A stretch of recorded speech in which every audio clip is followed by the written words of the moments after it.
Right, so spoiler alert for those who've popped away from planet Earth for the past few days. Billie Piper is the Doctor now. Or is she? Lots to unpack on the Doctor Who series finale, but first, there's the season's penultimate episode to consider.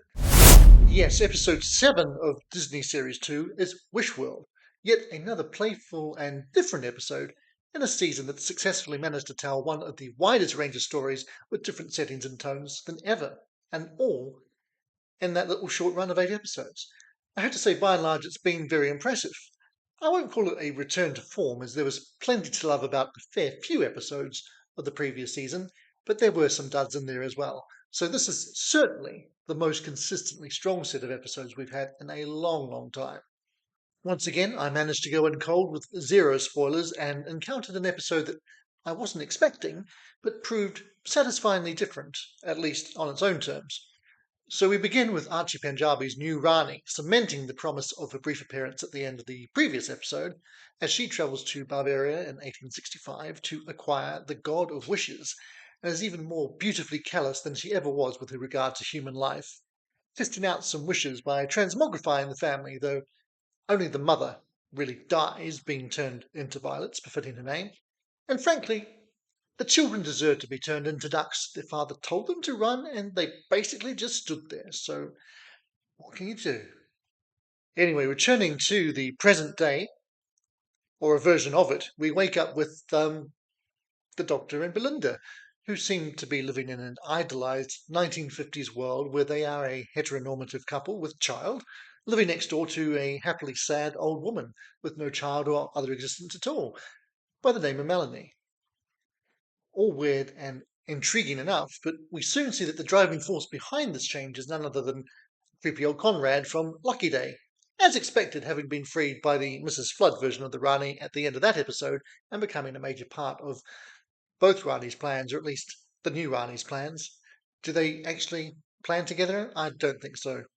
Archie's Rani is the boss. As we slowly learn the wrong world we're in is shaped by Conrad's own wishes, we see again his full range of character flaws, from narcissism to ableism, homophobia, just about everything really, all while trying to seemingly make it a nice place. Speaking of flawed characters, sadly this episode just cements permanently that Belinda has been a totally wasted opportunity of a companion, as she doesn't even appear as her real self at all in this episode. Rada plays the role of good little 50s housewife supremely well, and it's very entertaining, but it's left to Ruby to fulfill the companion role and try to sort out what's wrong with the world that they're in, with help from Unit Shirley. The rest of Unit, Doctor included, are otherwise occupied, thanks to Conrad's reimagining of what they should be up to, while Belinda, for her part, merely gets a bit confused and runs off to the forest for a bit of a scream when it all gets too much, and then as the next time we see her, back at home as if nothing much has happened. So, as I say, bit of a lost opportunity going with Belinda here, but in the grander scheme of things, doesn't affect this particular episode in a bad way. So pacing has long been an issue in New Who, but this one gets it right with the various layers of intrigue building and resolving in a satisfying manner as the Doctor slowly starts to truly get to the bottom of what's going on, spurred on by a brief but very welcome cameo from Rogue, before the climax in the Rani's Bone Palace, which does look very cool, even if the reason it looks very cool is just because it looks cool, and there's no real other thought behind the design, it would seem, from the Doctor Who Unleashed episode at least. The Rani's literal and figurative dance with the Doctor works well, and again Archie Panjabi handles the exposition-heavy dialogue with ease, a far cry from the Master's never-ending Timeless Child PowerPoint presentation in the Chibnall era. Ugh. And she even manages to get a joke out about the exposition level of the dialogue. The only source of worry is that her plan turns out to be to resurrect Omega, as if there weren't already too many elements juggling for attention. More on that in the resolution. But anyway, as a setup episode in an alternative reality, it's no turn left, but it's still a striking and enjoyable take, complete with thrilling cliffhanger as the fake world seems to come to an end and the Doctor plunges towards certain doom, I guess. So on its own, I'm giving it a solid 8 out of 10, and of course, I then followed watching that episode with a week, hoping that just once RTD would manage to stick the landing. Which inevitably brings me to, yes, series finale, the reality war. Unholy mess or satisfying conclusion, not just to the season, but Shooty's entire reign? Well, let's see. So we start with a very classic series Who ingredient, i.e. the absolute pop-out resolution to a cliffhanger. But I'm good with that. That's old school and satisfying in its own way, especially as the Doctor's saviour in this case turns out to be Anita from the Time Hotel. And the time the Doctor spent with her in Christmas episode Joy to the World was the absolute highlight of that episode, so her return here is as welcome as it was unexpected. And she certainly isn't the last unexpected female face to pop up in this episode. So most season finales of the modern era feature a massive reset as things get far too out of control. But here it's actually part of the plot, as everything snaps back to 7 a.m. on the 23rd of May, and as Anita brings the Doctor back to Conrad's version of UNIT, she helps to restore reality, at least for our new 21st century UNIT family. And isn't it lucky that all key personnel reside within that 10-mile radius? Except perhaps Lenny Rush's character, who doesn't get a mention and isn't missed either, I have to say. Anyway, it's also an effective moment and piece of social commentary that Rose, or Rosie as the Doctor is suddenly calling her, comes back into existence, as Conrad couldn't even conceive of someone like her. Unlike in the previous series finale, she even manages to get a few lines in. Nice. I love that Bonnie Langford's been somewhat rehabilitated in the last few years, and she's been great in her recent appearances, but somehow she manages to slip straight back into Series 24 awfulness when recalling her previous encounter with Rani. And I'm not sure she was all that traumatized by that encounter with her anyway, though I'm not inclined to check. There are a load of classic Doctor Who stories with dire reputations that I will happily go into bat for, but that is not one of them. Anyway, it's a thankfully brief relapse into 1987 Mel hysteria, and really all the stuff that's happening in the unit works, from their awakening from the wish world and getting the band back together, to the Doctor and Rani's confrontation, and then the subsequent battle with the Bone Beasts. So far, so exciting.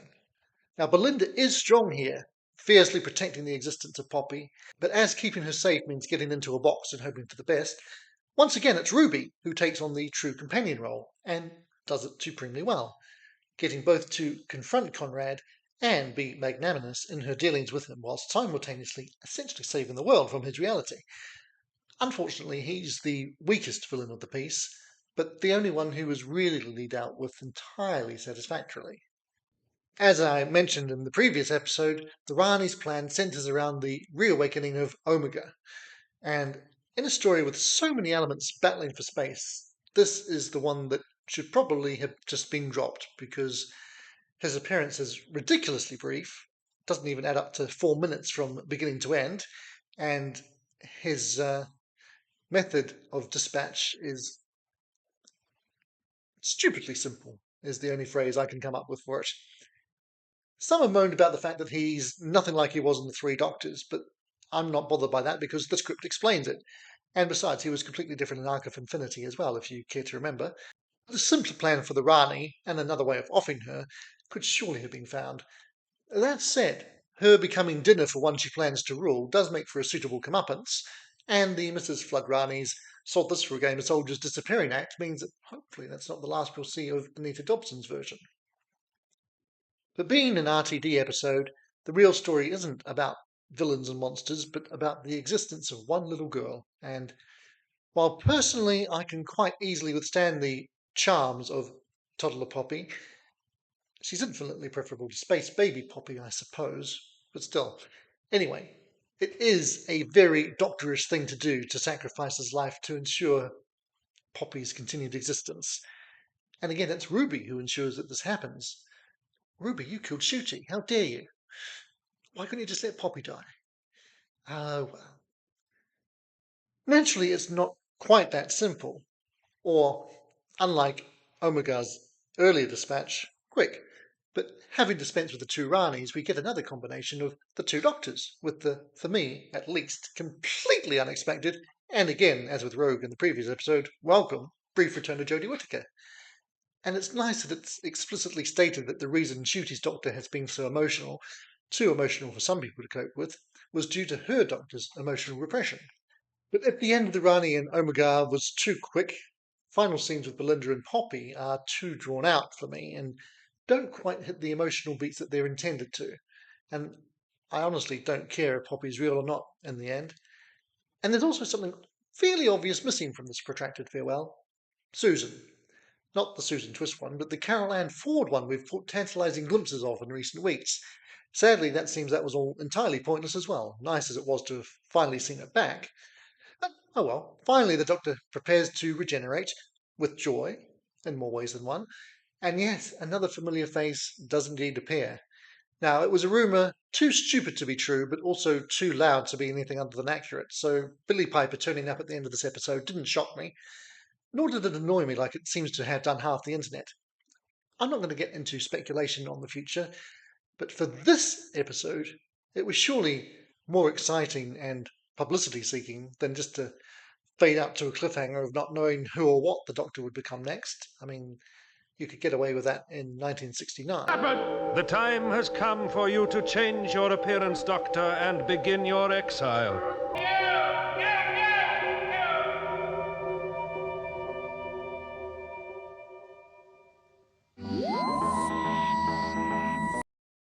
But it's a little bit different now. As has been widely pointed out, the credits don't introduce her as the Doctor, so Russell could be up to all sorts of things. We will just have to wait and see and hope that we do get to find out exactly what's going on there. But overall, then, plenty to enjoy in this episode and not too much to hate, for me at least. Your mileage may vary. And while it is far from flawless, it's a blooming masterpiece compared to Empire of Death from last year, and it's generally a satisfying conclusion to the all too brief Shooty years, and means we did indeed get through a whole season dud-free. So a 7 out of 10 for me, meaning the season openers and closers were the weakest overall, but still good, and, 20 years into the new series' life, that's enough for me. As for what the future does hold, time will tell, it always does. But it's going to be something, and I'll be here for whatever that something is, whenever it is. But first, of course, there's the war between the land and the sea to look forward to. As for me, I'm not sure what future Who content I will include on the channel, but thoughts and suggestions are always welcome, so do drop those down below while you're liking and subscribing and doing all that good YouTubey stuff. Meanwhile, you can, one side of my head or other, check out my previous reviews of this year's episodes if you've missed any of those, or try some of my usual music-based content if you haven't done that already. Either way, I'll just say thanks for watching and bye for now, but not for long. Acting is reacting. This does not mean acting again.